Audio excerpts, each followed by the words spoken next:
केंद्र सरकार द्वारा संसद में लाए गए महिला आरक्षण बिल को लेकर देश भर में विपक्षी दलों का विरोध लगातार जारी है। इसी क्रम में चित्तौड़गढ़ में कांग्रेस की ओर से पीसीसी जिला समन्वयक मनीषा पंवार ने कांग्रेस कार्यालय में पत्रकार वार्ता को संबोधित किया। मनीषा पंवार ने केंद्र की एनडीए सरकार और प्रधानमंत्री नरेंद्र मोदी पर निशाना साधते हुए कहा कि महिला आरक्षण बिल को गलत तरीके और गलत नीयत के साथ पेश किया गया है। उन्होंने सवाल उठाया कि जब यह बिल वर्ष 2023 में पारित हो चुका है तो अब इसे लागू क्यों नहीं किया गया। उन्होंने बताया 16 अप्रैल को इस संबंध में नोटिफिकेशन जारी किया गया, लेकिन भाजपा सरकार इसे परिसीमन और नई जनगणना से जोड़कर टाल रही है।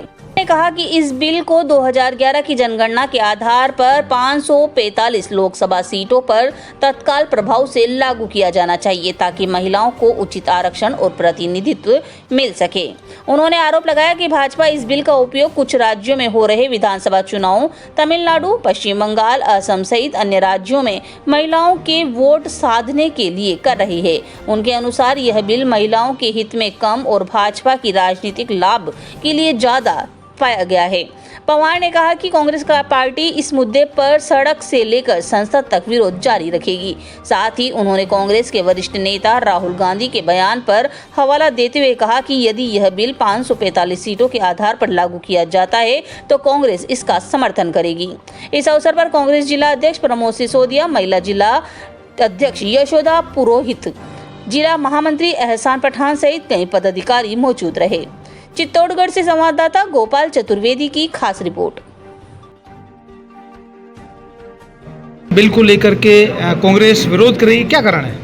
देखिए, आज प्रदेश कांग्रेस कमेटी के निर्देशानुसार पूरे राजस्थान में 22, 23, 24 अप्रैल महिला आरक्षण बिल को लेकर प्रेस वार्ता की जा रही है। उसके तहत मुझे मनीषा पंवार, पूर्व विधायक जोधपुर शहर को आज चित्तौड़गढ़ लगाया गया है। आज हमारे बीच में आदरणीय अध्यक्ष जी, पूर्व विधायक जी, महिला कार्यकर्ता के रूप में सभी मौजूद हैं। मैं आप लोगों से इतना ही निवेदन करूँगी कि जिस तरीके से बीजेपी सरकार ये महिला कानून लेकर आ रही है तो बहुत गलत तरीके से ला रही है, गलत नीयत से ला रही है। उनकी नीयत ठीक नहीं है महिला आरक्षण बिल को लाना। जब 2023 में ये पास हो गया तो क्या कारण है कि 16 अप्रैल की रात को आप अधिनियम लेकर आते हैं और किस तरीके से आप इसका नोटिफिकेशन लेकर आते हैं रात को। तो क्या कारण रहा कि 2023 में जब पास हो गया तो आपने लागू क्यों नहीं किया? आप इसको केवल परिसीमन और जनगणना पर डाल रहे हैं, जबकि ये पास हुआ बिल है। आपको महिला आरक्षण 2011 से 545 सीटों पर लाना चाहिए ताकि सभी महिलाओं को सही प्रतिनिधित्व मिले, चाहे वो ओबीसी हो, चाहे वो SC ST हो, चाहे जनरल हो। हम यही चाहते हैं कि 545 पर 2011 की जनगणना के आधार पर महिलाओं को महिला आरक्षण बिल मिले, महिलाओं को सही प्रतिनिधित्व मिले और महिलाएं राजनीति में आगे बढ़े। मोदी सरकार जो है वो केवल अपने फायदा उठाने के लिए बंगाल में जो चुनाव हो रहा है, चाहे हम तमिलनाडु की बात करें, उसका महिलाओं को फायदा उठाने के लिए केवल नाम का बिल ला रही है ये, जबकि महिलाओं के लिए सही बिल नहीं है, महिलाओं के लिए सुरक्षित नहीं है, महिलाओं के साथ जुड़ा हुआ बिल नहीं है। केवल और केवल अपनी साख बैठाने के लिए और अपनी राजनीति करने के लिए बिल लेकर आया जा रहा है।